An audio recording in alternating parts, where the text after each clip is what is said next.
des biens et des personnes, ça reste une épineuse question. Plusieurs fois, les chefs d'État ont adopté des résolutions et on sent que sur ce volet-là, c'est un autre problème qui bloque véritablement l'intégration au niveau de notre sous-région. Alors, de manière globale, ce sommet de Yaoundé, pour ce qui est de l'intégration, vous avez perçu à travers les déclarations des différents chefs d'État qu'il y a une volonté réelle de créer une zone de libre-échange et un marché commun? Oui, moi je pense que, en fait, c'est même pas, on n'a même pas besoin de dire une volonté. Je voulais dire aux gens qui nous écoutent que c'est bien beau d'étaler les propositions des différents partis politiques. Mais il ne faut pas que les gens oublient que nous sommes en diplomatie. Le langage diplomatique est différent du langage de tous les jours. Quand les gens demandent qu'il fallait instruire, il fallait... Non. Le langage diplomatique, on dit des choses de façon subtile, mais sans toutefois être grossier. Monsieur Bema, excusez-moi, mais en Afrique, il y a un cas qui nous parle. Le président béninois, actuellement, a engagé une action dans ce sens. Vous pensez que c'est un exemple diplomatique? Non, écoutez, la diplomatie, vous la faites depuis 37 ans, elle ne sert pas à l'intérêt. Elle va toujours exister. Elle ne sert pas à l'intérêt. La diplomatie va toujours exister, sauf si nous voulons vivre en vase clos. La diplomatie va toujours exister. Monsieur, et je vous dis qu'il y a un langage diplomatique. Donc nous n'allons pas critiquer ce qui a été fait sur le plan diplomatique. Si on vous met là aujourd'hui, écoutez-moi s'il vous plaît. Oui. Si on vous met là aujourd'hui, je pense que vous allez dire ce que vous voulez dire, mais de façon subtile. Ça ne sera pas brutal comme vous voulez le faire. Bon, quelle est la différence? Donc, la subtilité à quel niveau si jamais... Non, la subtilité sera dans la pratique. Avait instruit à la ça sera dans la pratique. Vous n'avez pas le document final. Vous n'avez pas le document final. Vous ne savez pas ce que cela signifie. Donc maintenant, vous essayez de... C'est pour cela que je suis en train de dire que... Fabrice, vous avez parlé la bienséance. Vous essayez de vous cacher ce que les Camerounais n'ont pas lu. Fabrice, tout à l'heure vous indiquiez que... On vous coupait systématiquement la parole. Permettez également que... Je pense que c'est vous qui avez dit que ce plateau était un marché. Allez-y. Vous le rendez un marché. Je m'en excuse, docteur. Expliquez aux Camerounais comment... Il y a des résolutions je suis modérateur. qui ne sont pas connues par eux. Fabrice, sinon on n'est plus autour d'un débat, il y a quand même un modérateur. Okay. Alors, docteur Bima, vous réagissez peut-être au propos de Fabrice Biamou, mais vous nous apportez également des clés de compréhension. Hein. On parle quand même d'une sous-région. Oui, vous parlez de deux principes, la libre circulation, un marché commun. Est-ce que on y va vraiment? Quand vous regardez ces chefs d'État, ils ont cette ferme volonté, cette ferme conviction qu'on s'achemine vers ces éléments, ces piliers de l'intégration. Tout à fait. Cette volonté y est. Mais c'est la pratique. On va un peu plus dans la pratique. Vous savez, on est né nous sommes des Africains. Nous sommes dans des familles qui ont beaucoup d'enfants. Chaque enfant essaie de protéger son humilité. C'est pour cela qu'aujourd'hui, quand vous voyez comment... Au Cameroun, il n'y a pas ce problème.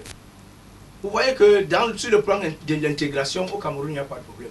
Et nous avons un ou deux pays qui causent ce problème régulièrement, où on est en train de chasser les gens et puis. Bon, nous estimons que, comme je vous dis toujours, c'est une affaire de l'expérience. Sinon, on n'aurait jamais accepté certaines nationalités ici au Cameroun, vu les exercitions que les autres ont eues. Mais les dirigeants pensent que on va aller mollo, et nous allons y aboutir. Vous comprenez, non? Donc on amène le processus non brutalement.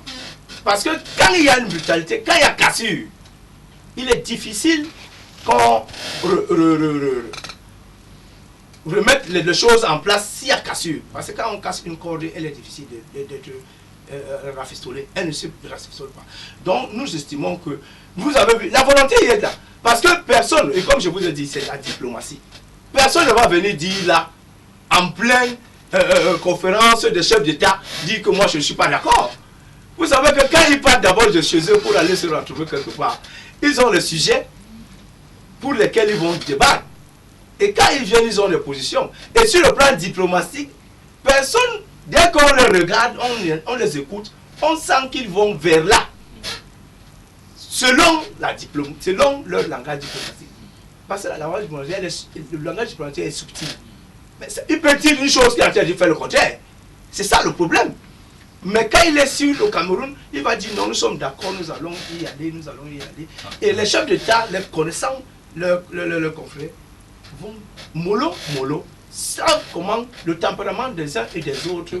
10 secondes. Non, vous avez pris votre temps de parole, mon cher Fabrice. Aslam Djodja, comment on facilite une intégration au niveau de la sous-région CEMAC? Comment on accélère le processus? Quelle est la position du MRC sur la question? Oui, ce qu'il faut noter, c'est que déjà l'intégration sous-régionale marche, comment la libre circulation, les 6 chefs d'État de l'Afrique centrale n'ont pas la volonté que ce soit effectif, y compris même celui du Cameroun. Parce que lorsque vous parlez de diplomatie, personne n'a jamais dit la diplomatie, elle est vieille même avant l'existence du monde. Elle va toujours exister, elle existera toujours. Maintenant, on vous dit c'est la qualité. La qualité de cette diplomatie, la diplomatie camerounaise, elle fonctionne comment? Lorsqu'on repousse nos frères en Centrafrique, en Guinée équatoriale et autres, qu'est-ce que la diplomatie camerounaise fait en ce moment?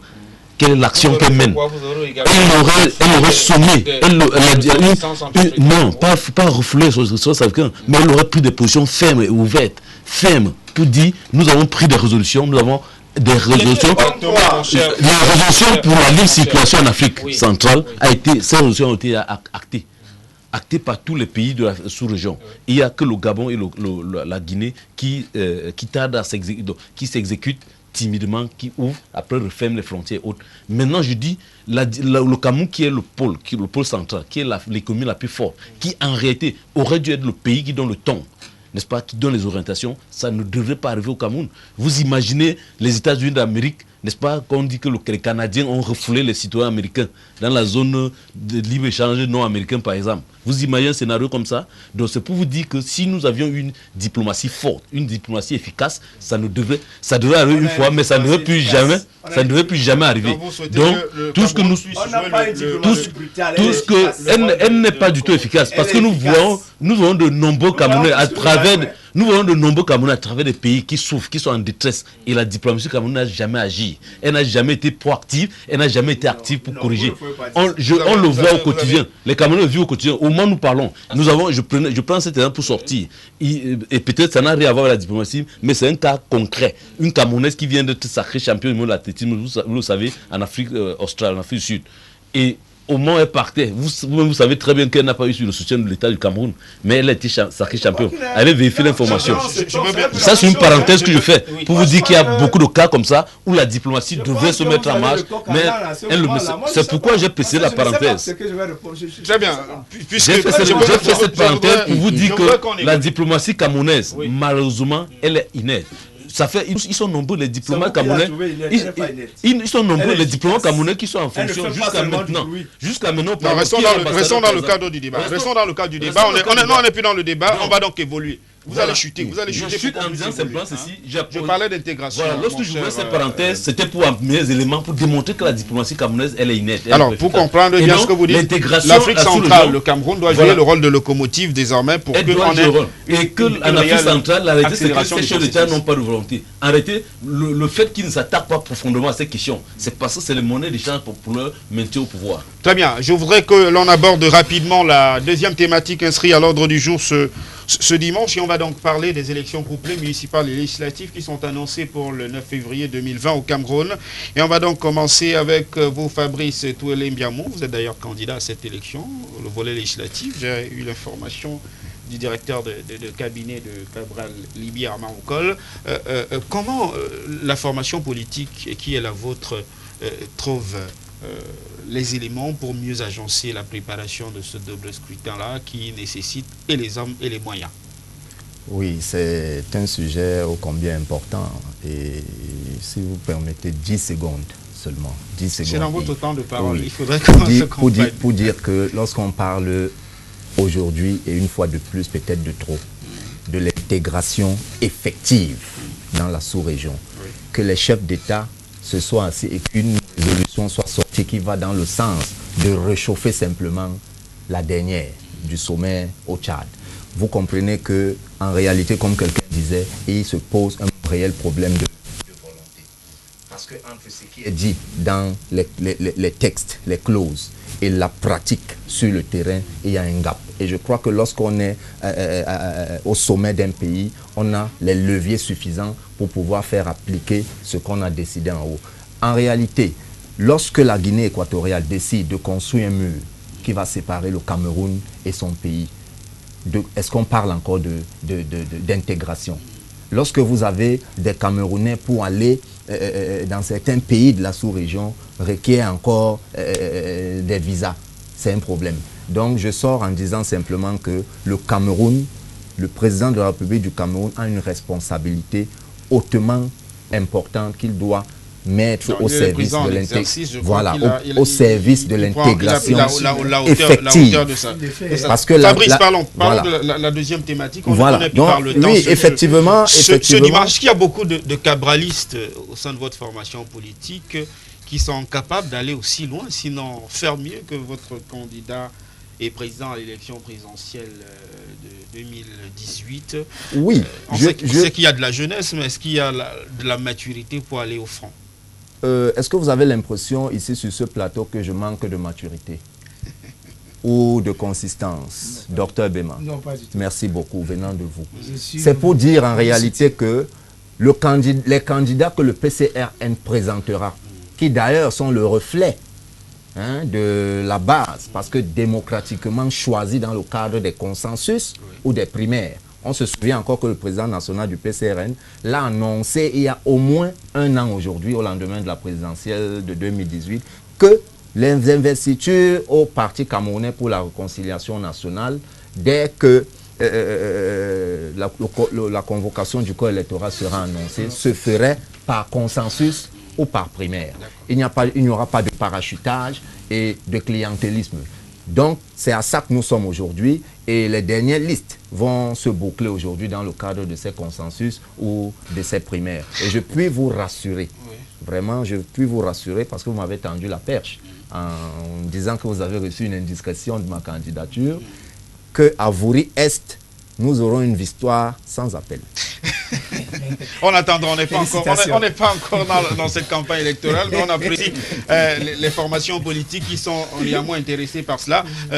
Docteur Marcelin Bema, au niveau du RDPC, il y avait la question de la circulaire qui a fait l'objet de plusieurs interprétations. On parlait de l'émergence d'une nouvelle classe d'hommes politiques un peu plus jeunes. On parlait de la prise en compte de l'approche genre. Le président national souhaite redynamiser visiblement votre formation politique.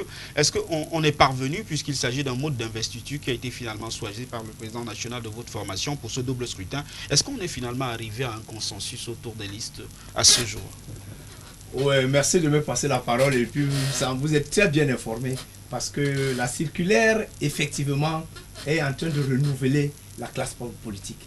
Parce que ceux qui respectent la circulaire n'auront pas de problème sur le terrain. Parce qu'on tient compte du terrain, parce que c'est comme un semi-investiture et présélection sur le terrain. Voilà. Donc, ceux qui ne vont pas être respectés, parce qu'en fait, le problème se posera pour ceux qui ne vont pas très bien lire les tests du parti et les circulaires.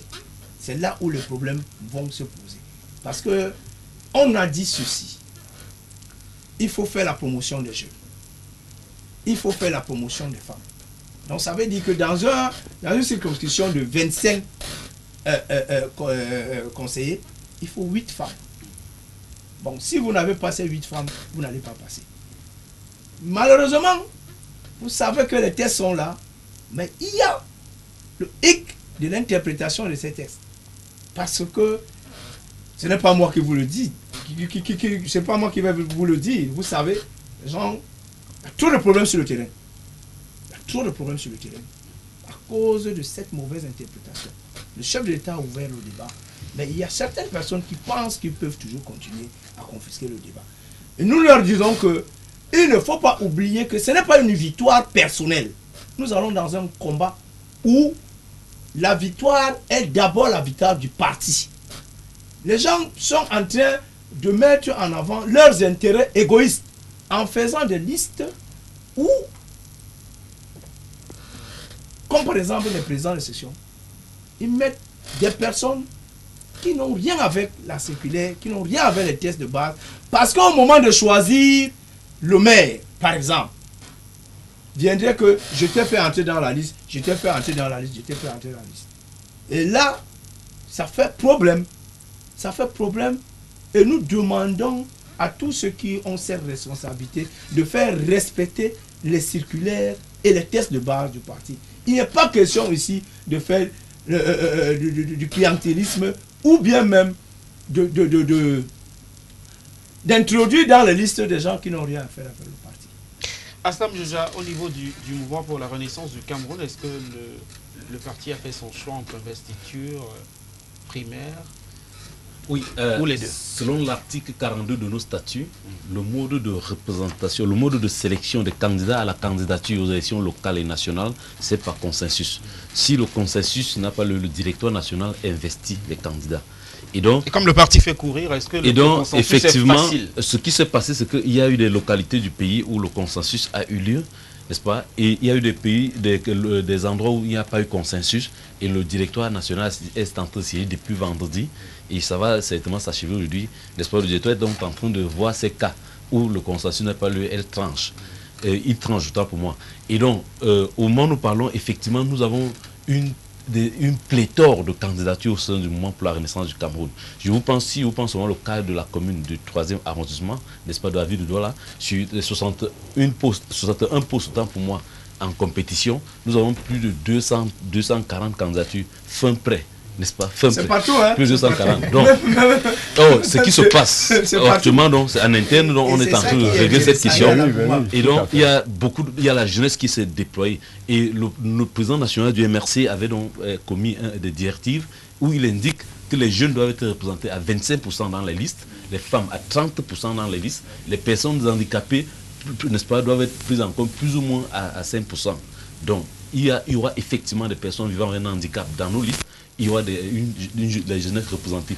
Maintenant, ce que nous déplorons et ce que nous vivons dans notre chair au quotidien, au moment où je vous parle, c'est la lâcheté du RDPC dans la procédure, n'est-ce pas, le processus de construction des dossiers.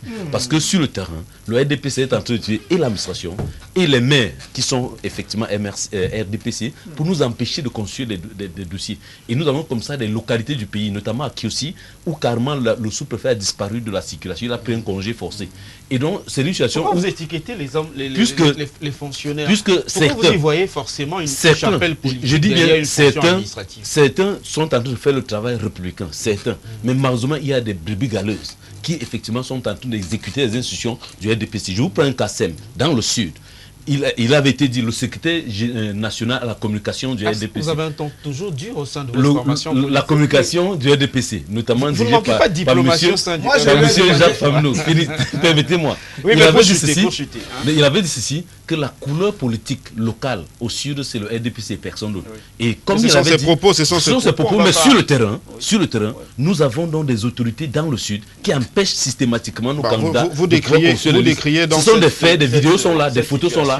Nous, et même des huissiers sont empêchés de constater ces cas. On espère c'est ce qui se passe. Pourquoi je le dis? Je le dis parce que le RDPC, Dr Mouma et les autres seront les premiers à venir sur ce plateau pour vous dire que l'opposition a été incapable de déposer un dossier dans les 360. Il va vous répondre. Il va vous répondre. Qui s'arrange à empêcher, n'est-ce pas, que les candidatures soient véritablement construites. Il va vous répondre sur cette question-là, mais on va évoluer avec vous, Fabrice Toali, pour parler des enjeux de ces élections. Là, on en parle finalement très peu. Est-ce qu'au niveau de votre formation politique, on comprend les enjeux de ce double scrutin? Oui, c'est une élection qui a vocation déjà à renouveler la classe politique camerounaise et à reconfigurer la cartographie politique du pays. Donc c'est une élection hautement importante qui d'ailleurs doit interpeller chaque Camerounais détenteur d'une carte électorale. Quand on sait que les élections précédentes, la dernière livrée à nous, notamment la présidentielle de 2018, nous a encore révélé un bon nombre d'abstentionnistes. Ceux-là qui décident de ne pas participer parce que étant découragés d'une façon ou d'une autre, à tort ou à raison, je leur demande solennellement aujourd'hui d'aller exprimer leur volonté, de faire le choix de l'avenir de leurs enfants, de faire le choix de leur avenir. Non, en réalité, ce n'est pas une sorte de campagne. Vous savez, C'est la l'élection, campagne. vous savez, l'élection, vous savez, l'élection appartient au peuple. Mais Chers confrères politiques, l'élection appartient au peuple. Le moment viendra, on parlera des enjeux. Je ne parle pas des projets. Vous savez, la campagne n'a pas débuté, donc on va éviter pour parler des enjeux par le Conseil national de la communication. D'accord. Je me serais attendu à ce que ce ne soit pas les confrères politiques qui m'arrêtent à appeler l'électorat à participer au processus. L'électorat à participer au processus. Pour revenir aux enjeux, oui. Je le disais tantôt, les enjeux sont assez importants. Maintenant, le bémol qu'on pourrait évoquer par rapport à ces enjeux, c'est la situation sociopolitique du pays en ce moment. Lorsqu'on sait qu'on sort en octobre d'un grand dialogue national qui a livré des recommandations qui, pour le cas du NOZO, notamment dans la commission développement et développement, décentralisation et développement local, qui devait, un temps soit peu, nous le pensons, au PCRN, faire l'objet de travaux en Assemblée nationale, être adopté, que l'environnement observe comment est-ce que nos frères du Nord-Ouest et du Sud-Ouest se comportent par rapport à ce statut, au contenu de ce statut particulier, pour véritablement faire sortir ceux du peu qui reste encore dans les brousses de ce côté-là. C'est dommage de savoir que nous irons à la compétition. Et puis, évidemment, les enjeux de cette élection pour votre formation politique, le Rassemblement démocratique du peuple camerounais. Oui, je vais d'abord dire à Sam, à mon ami Assam, que d'ailleurs vous lui avez dit, pourquoi cette violence toujours? Pourquoi étiqueter les administrateurs? Moi, je vais vous prendre un exemple. Je pense que les administrateurs font le travail. Parce que moi, j'ai été victime. J'ai envoyé me faire le certificat de résidence chez moi, en Dôme, où les gens disaient que le sous-préfet n'y est pas depuis. Le sous-préfet a reçu ma demande. Vous savez ce qu'il a dit? Il a dit qu'il veut me voir. Les gens qui disaient qu'il était absent, il était présent. Mais lui, il a dit qu'il veut me voir. Parce qu'il ne voyait pas la personne et le nom, physiquement. Quand je suis arrivé dans son bureau, quand je lui ai dit c'est moi ce nom, il m'a dit qu'il m'a déjà vu au moins 3 fois. Et c'est là qu'il m'a dit qu'il ne signe pas les certificats des gens qui ne maîtrisent pas. Parce que la question qu'il avait envoyée, c'est que il faut que je vienne, il va me poser 2 questions. Donc s'il ne m'avait pas reconnu, il allait me demander où j'habite. Bon, ils ont une façon subtile de retrouver si tu es là ou pas. Donc c'est ça le problème. Il ne faut pas que nos amis viennent dire n'importe quoi ici de ces administrateurs. Les problèmes qu'ils ont sur le terrain, nous avons les mêmes problèmes. Les administrateurs ne sont pas les militaires du RDPC. Ils font leur travail. Et ça, je leur tire le chapeau. Parce que quand je suis arrivé ce jour, nous avons les problèmes pour arriver à l'eau. Mais quand je suis arrivé, dans tout le trajet, je me demandais qu'est-ce qu'il y a, qu'est-ce qu'il y a. Est-ce qu'il y a quelqu'un derrière mon problème? Si j'étais comme mon ami, j'allais toujours penser que non, c'est quelqu'un qui est en train de me mettre les bâtons dans les roues. Mais non, quand je suis arrivé, je trouvais que le sous-préfet avait raison. Il voulait voir qui est sur ce dossier. Parce qu'on ne va pas signer le certificat de résidence à quelqu'un qui n'est pas résident.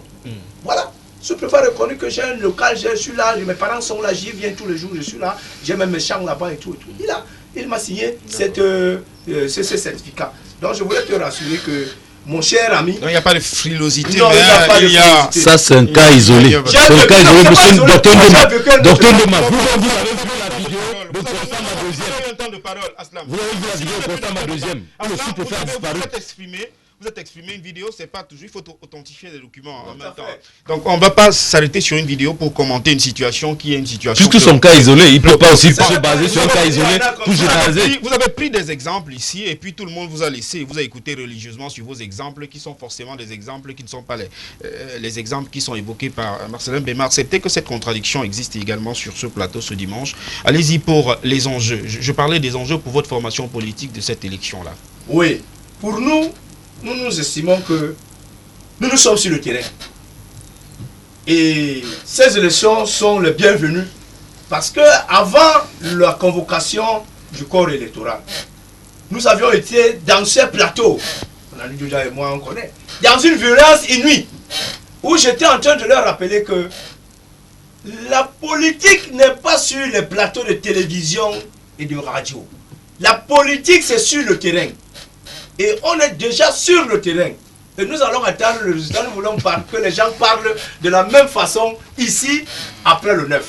On parlera de ça le moment venu. Je voudrais qu'on prenne rapidement, sans transition, la dernière dorsale. La dernière dorsale, on va aborder la troisième thématique, Aslam, pour parler rapidement de ces entreprises, de l'étude sur la mortalité des entreprises qui a été rendue publique par l'Institut national de la statistique entre 2009 et 2016.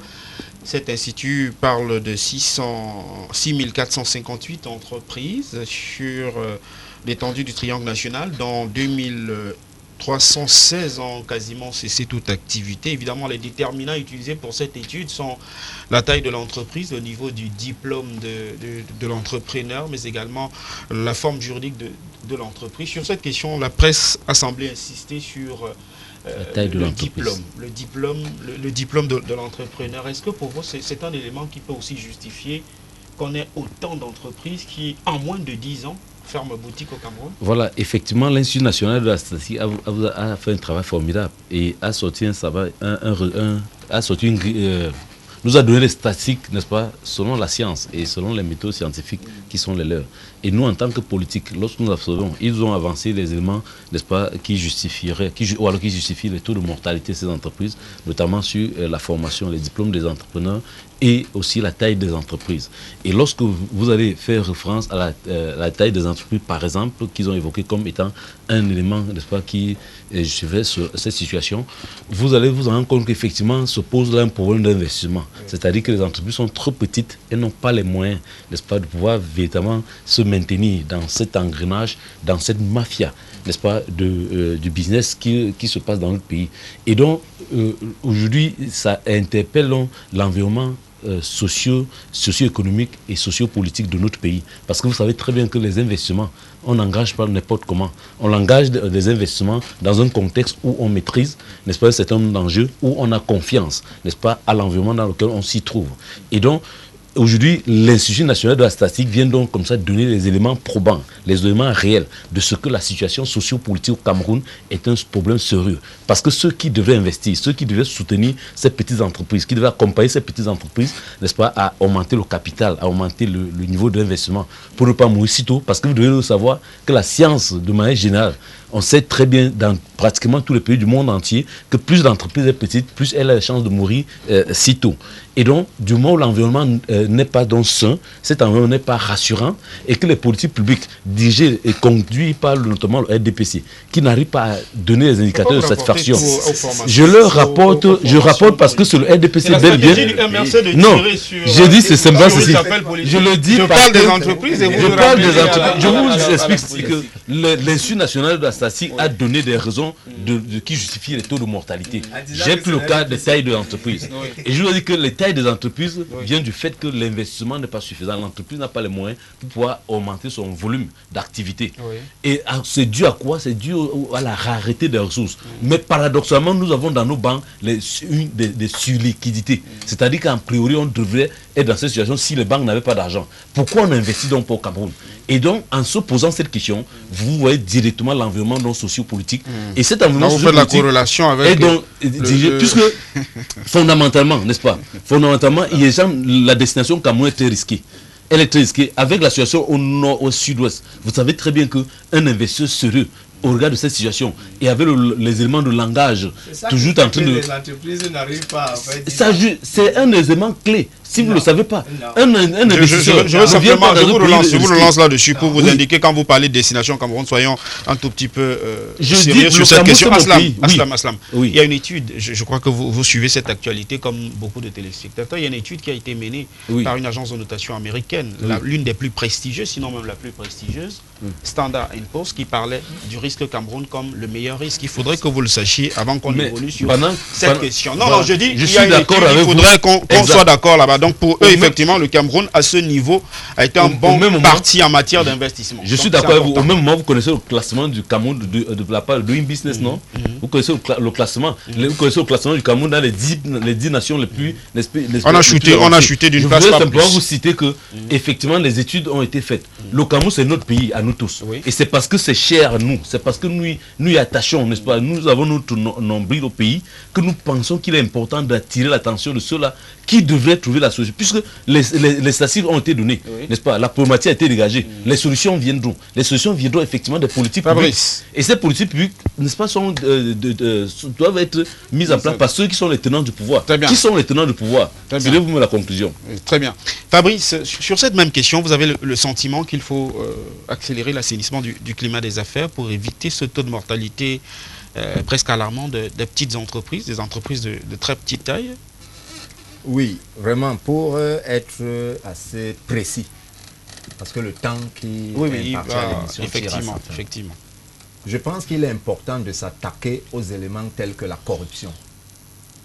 Vraiment, pas à l'échelle où on met des gens en prison pour protéger un siège.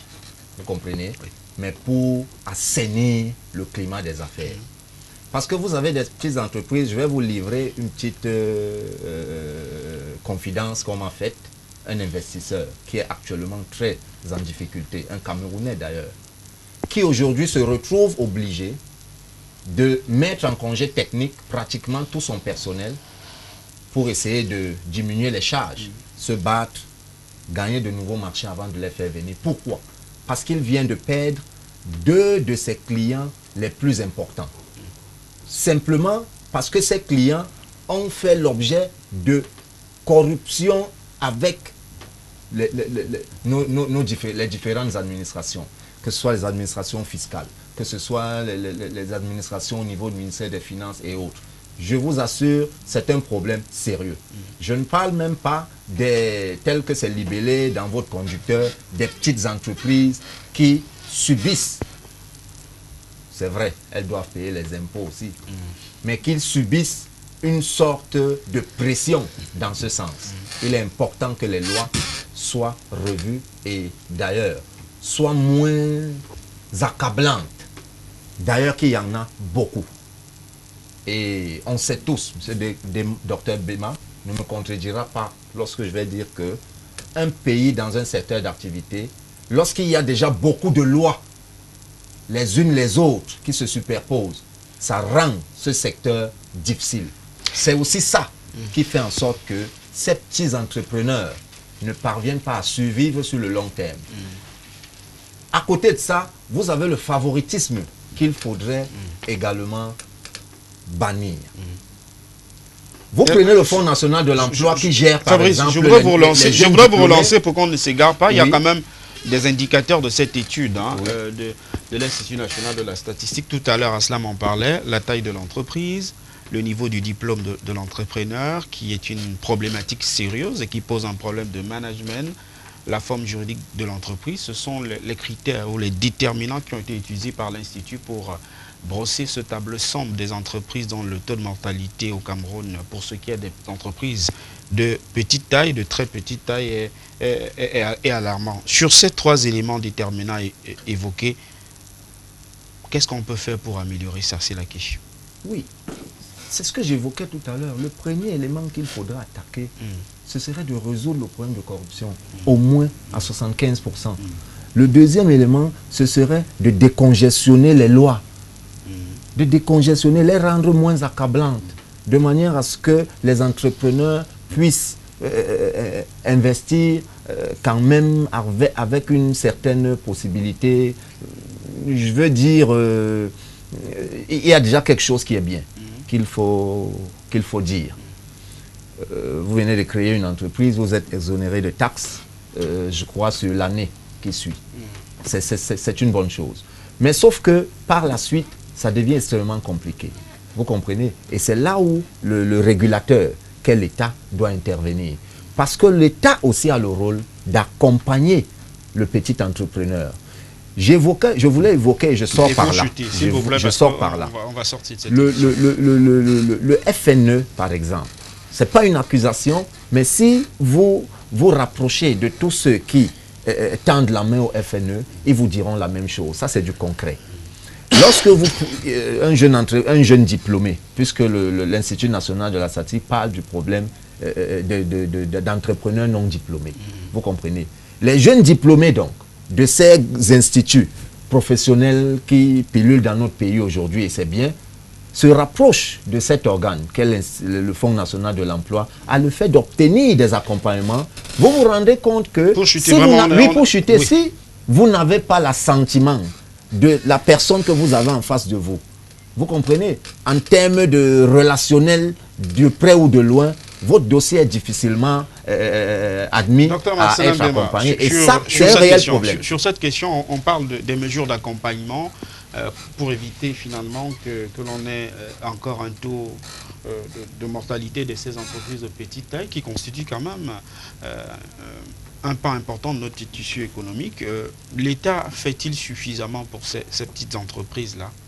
Yves, je vais d'abord vous surprendre, parce que en fait, je suis d'accord en partie avec tout ce que je viens de dire. Mais il y a une chose que les gens oublient de dire par rapport à nos petites entreprises. Nos petites entreprises, quand on a évoqué la notion du diplôme, donc de la formation de l'entrepreneur, nous avons des jeunes entrepreneurs qui sont, quand ils arrivent sur le terrain, ils ne font pas la différence entre le bénéfice et le budget qu'ils ont. Voilà. Ils ne font pas la différence. Ça, par exemple, on prend un exemple concret. Puis, vous êtes là, vous avez gagné un marché. Quelqu'un vous dit le marché c'est 30 millions. Voilà. Il vous dit je veux prendre 5%. Il prend les 5% d'où? De 30 millions. Alors que si vous exécutez le marché, vous risquez de même pas avoir 10% de bénéfices. C'est en ce moment que les gens confondent la masse d'argent qu'ils ont et le bénéfice. Tout se passe sur le bénéfice. Or, si vous touchez l'argent propre, si vous touchez à la mer, ce qu'on appelle la mer, vous êtes planté complètement.